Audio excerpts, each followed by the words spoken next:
So there is this talk in certain communities, in certain places, where a lot of people will talk about this law of attraction stuff.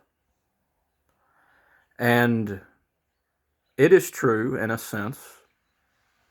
There are definitely laws in the universe that allow you to attract certain possibilities into your life.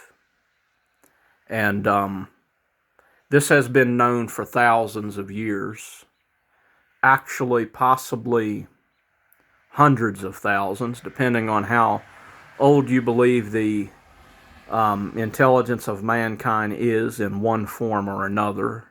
Whether or not you believe that there's a certain uh, intelligence that came before this intelligence that was also technically mankind because of certain DNA similar. I'm not going to get into that. But in a sense, it is true. Um, that if you live a certain way, you think certain ways, you can make certain possibilities happen. I've done it before. I do it in certain ways that is,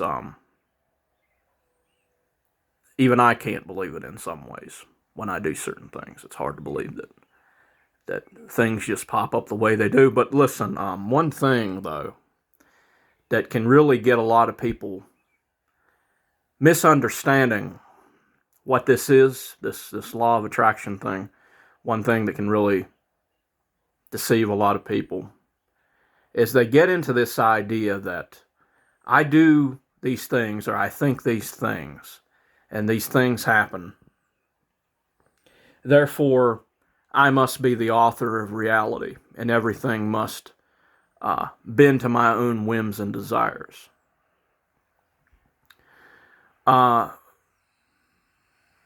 it's very important that we realize that before we existed, before a lot of these New Age gurus existed, and a lot of these people who teach all this stuff about the New Age and all this law of attraction type of stuff, it is important to ground ourselves in a certain level of reality because before we existed, some intelligence had to exist.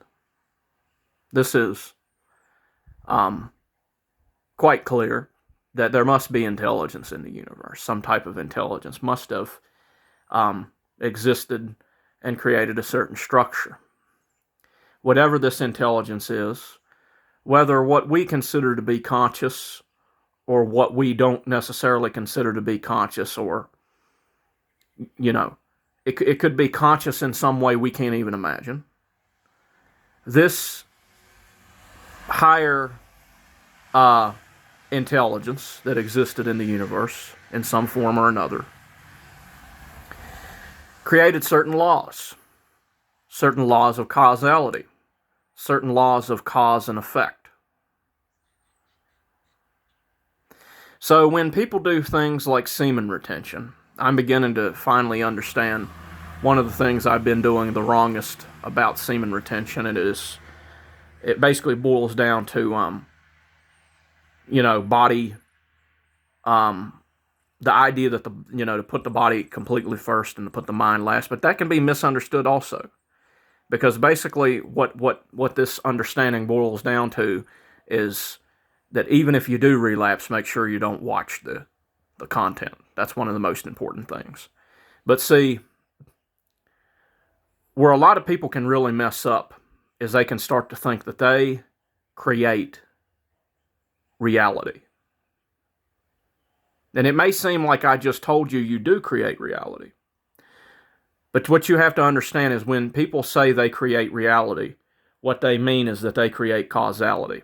They think they create the laws. They think that the law of cause and effect is subjective.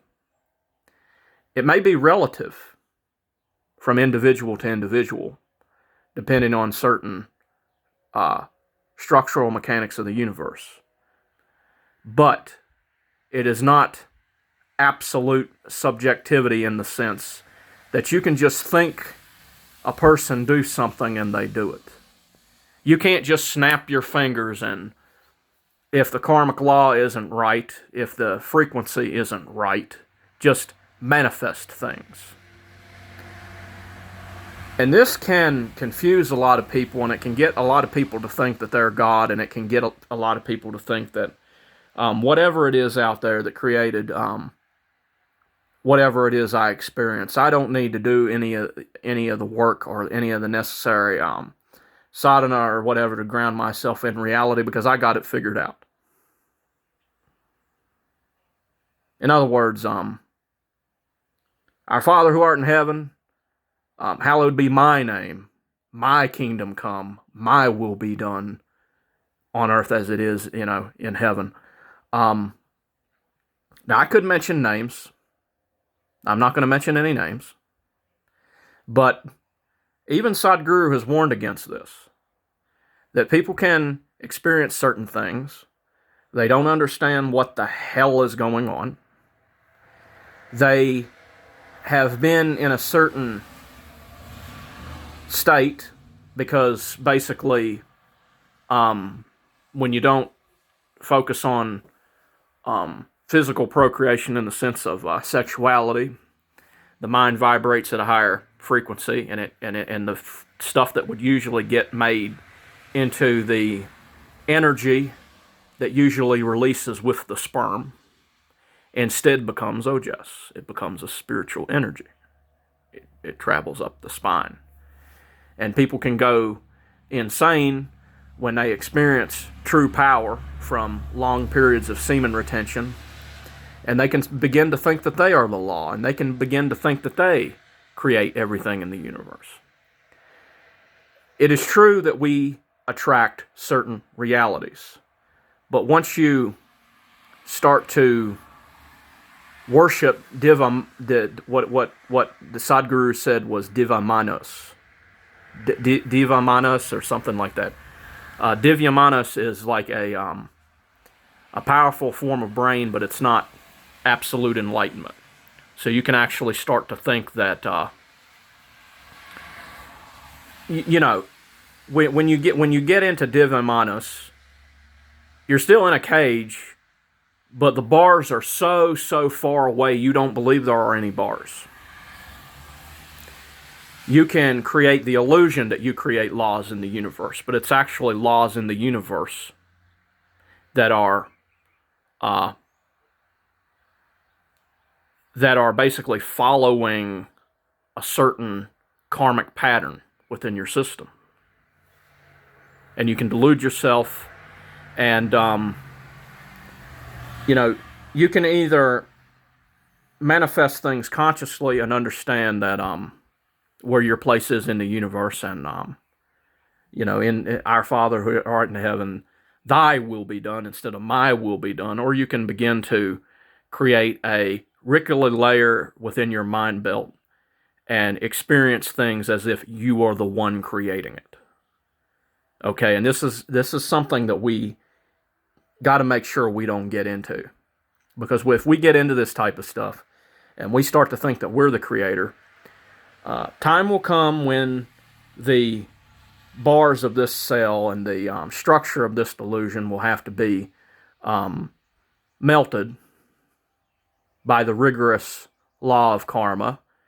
And for those who really believed that this was their reality, they may suffer greatly.